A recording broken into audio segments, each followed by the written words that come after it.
Talk about patronizing somebody. I mean, people would come in, they would fall all over themselves to kiss his ring. It would be like visiting the Pope. Carlo's motivation became get as rich as you can, as fast as you can. Gambino was hard to get on your radar screen. You know, he was an elusive character, and I think very deliberately so. This is Carlo Gambino. He might look like a jolly elderly man, but for half a century, he led the most powerful, dangerous, and bloodthirsty organized crime family in the United States. This guy was calling the shots, and those shots ended in murder.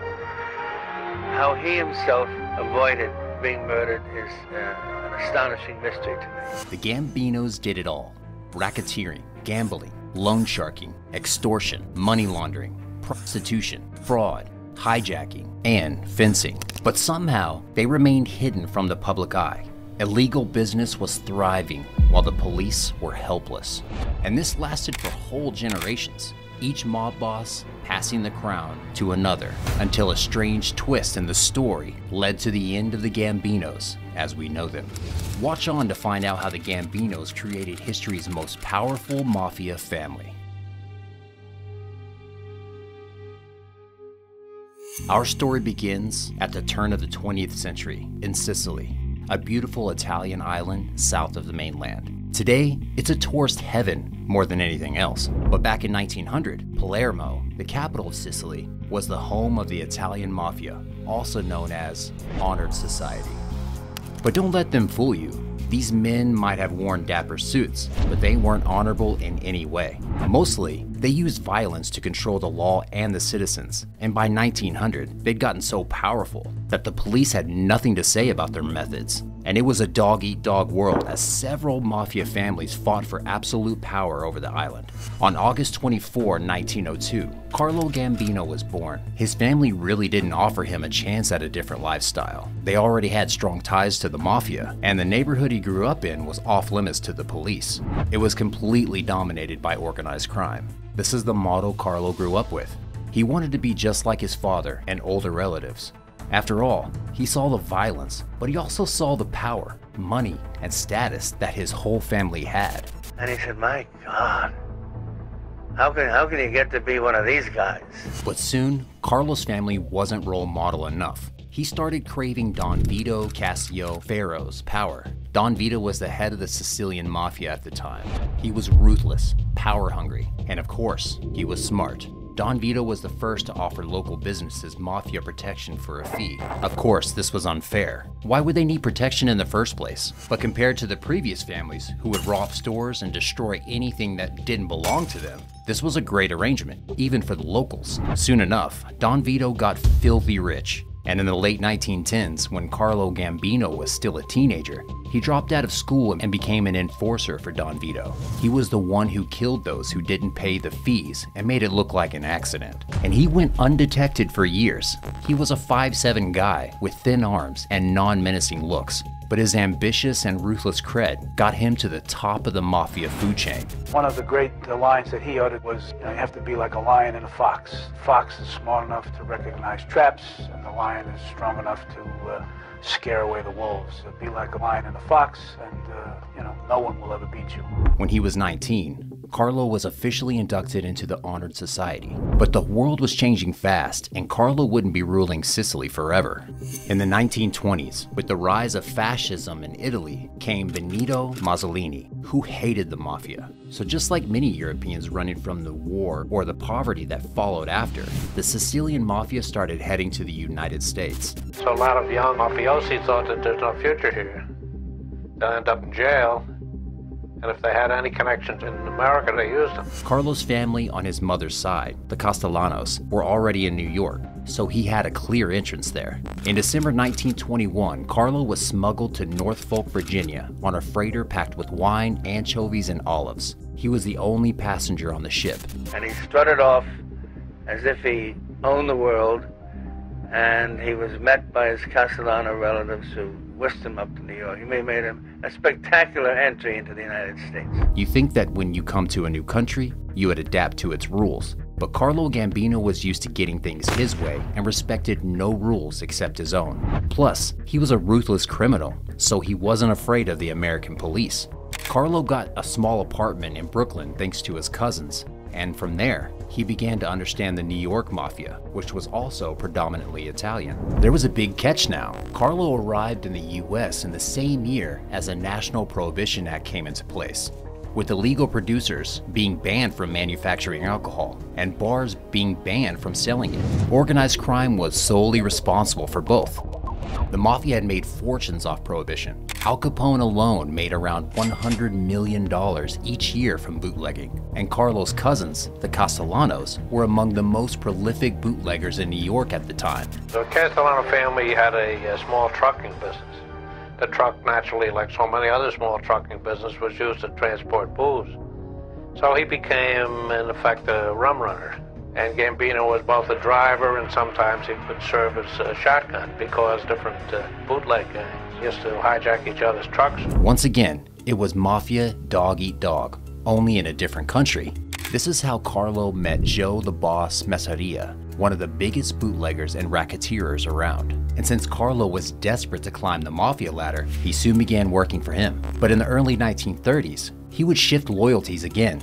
Joe the Boss was involved in a bloody turf fight with a rival gang, so Carlo began thinking of ways to end this self-destructive war. It was bad for business. He supported his friend, Lucky Luciano, in a secret plan to take over Joe the Boss's business.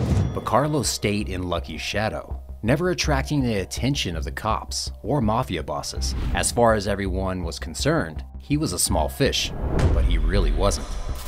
Carlo's motivation became the motivation of practically everybody in those days. Get as rich as you can, as fast as you can. And don't worry about all the old rules and codes of the Sicilian Mafia. On April 15th, 1931, Lucky invited Joe the Boss to lunch at a fancy restaurant in Coney Island. Lucky excused himself from the table, and 4 gunmen stepped in, taking Joey's life and letting everyone know the leadership had changed. Lucky and Carlo now took over the business and joined forces with Salvatore Maranzano, the rival gang boss. This way, they would end the turf fights and get rich together. Maranzano was very happy to have these really smart, bright young thugs working for him. What Maranzano didn't realize is that those bright young thugs were plotting his murder so they could take over everything. And that's what they did. Lucky and Carlo had Maranzano murdered in his office. Lucky was now in charge, and Carlo was his right-hand man. It seemed like Carlo Gambino was on top of the world, but even this position wasn't high enough for him. Under Lucky's command, Carlo went on to work with Vincent Mangano, the mafia boss assigned to the Brooklyn waterfront where Carlo lived.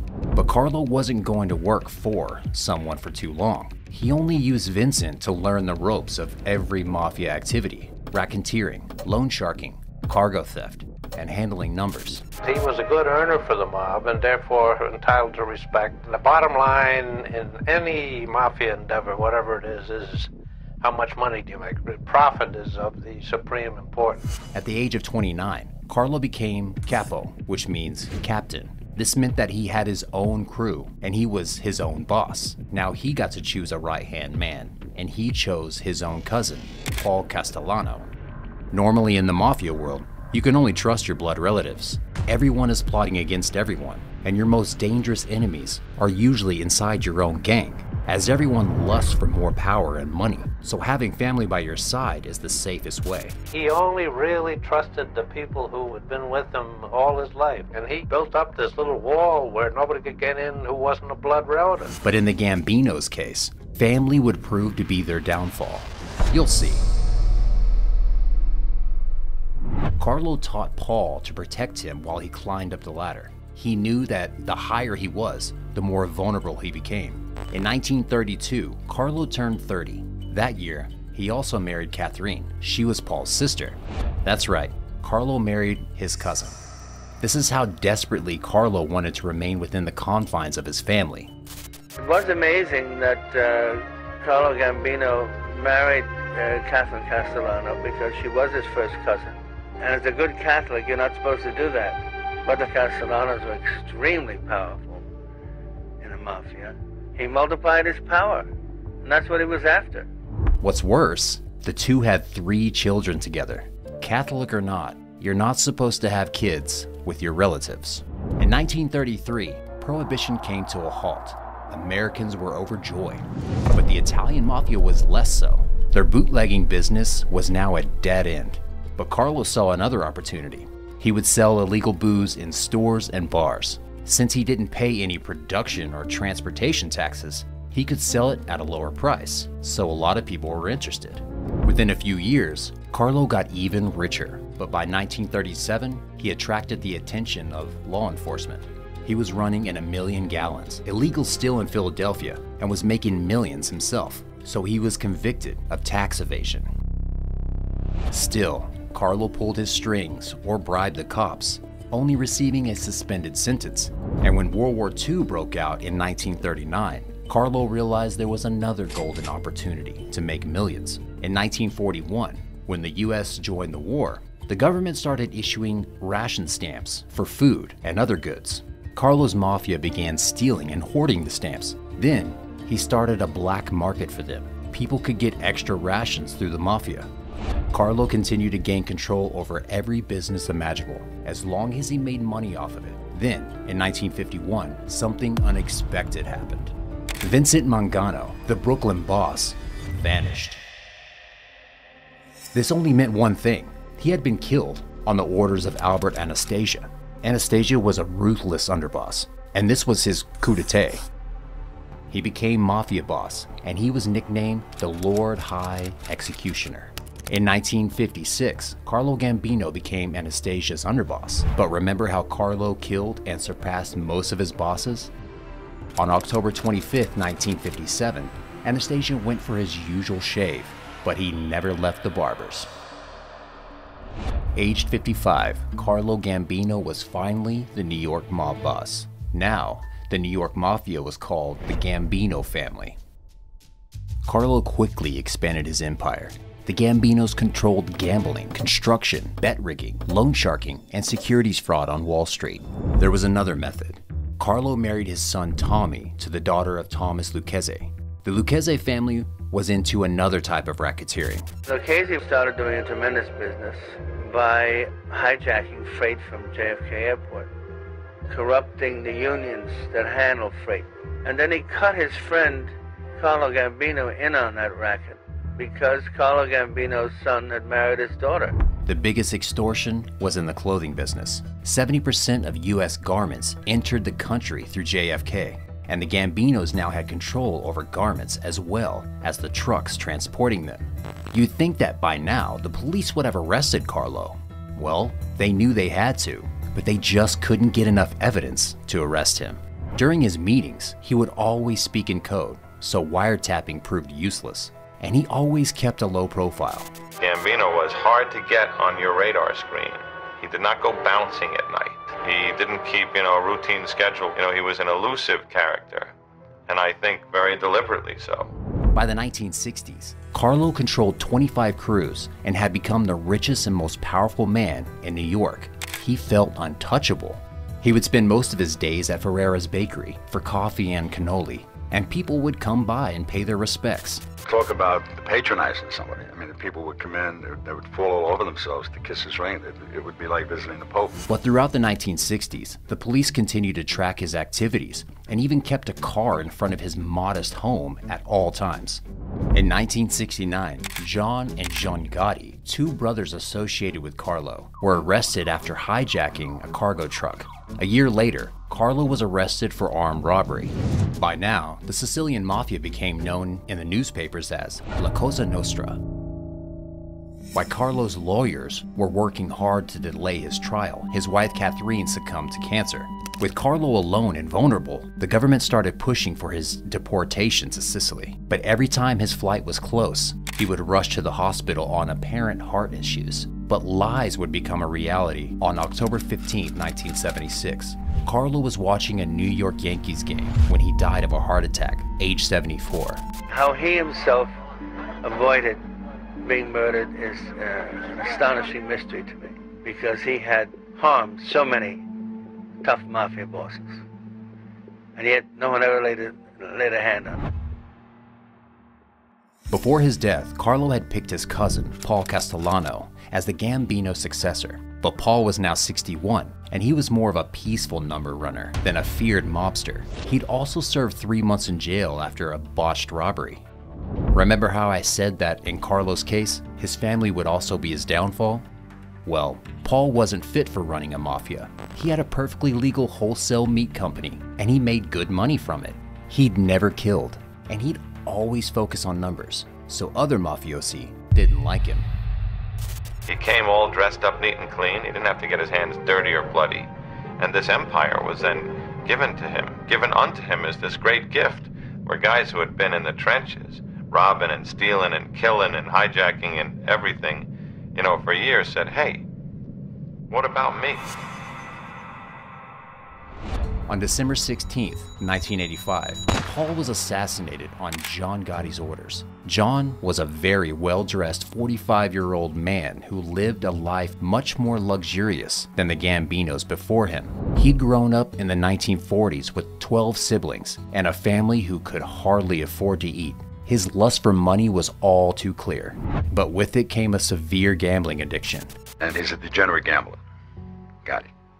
He would bet on 2 cockroaches running up the wall. That's how bad he was. He would lose $20,000 in one night and throw childish tantrums whenever that would happen. The rest of his money he used to impress girls and dodge the many criminal charges thrown his way. He even earned the nickname the Teflon Don after being found not guilty at 3 different trials. He felt untouchable, but his right-hand man would bring a steep downfall. Sammy the Bull Gravano was John's enforcer, advisor, and best friend.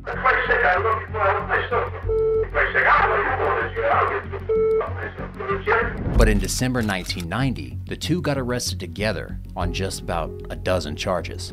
No bail and no family attorney. The government was pushing hard to destroy the Gambino crime family. This was when Sammy cracked. During John's trial, he took the stand and confessed to 19 hits ordered by John. In return, Sammy got 5 years in prison and John got a life sentence. John Gotti died in 2002. In 2000, Sammy was sentenced to another 20 years for his narcotics ring. After he got out, he became a prominent anti-mafia figure, talking about the curse of being born into a crime family. His children, Karen and Gerard, have had several run-ins with the law, but it's clear the Gambino days are over. The notorious New York Italian Mafia, or La Cosa Nostra, has slowly withered following Carlo Gambino's fast and ruthless ascension. Although illegal, immoral, and terribly violent, the Gambinos made history and inspired many mafia movies and shows we like today. Hey, thanks for watching. Be sure to like this video and subscribe for more. See you next time.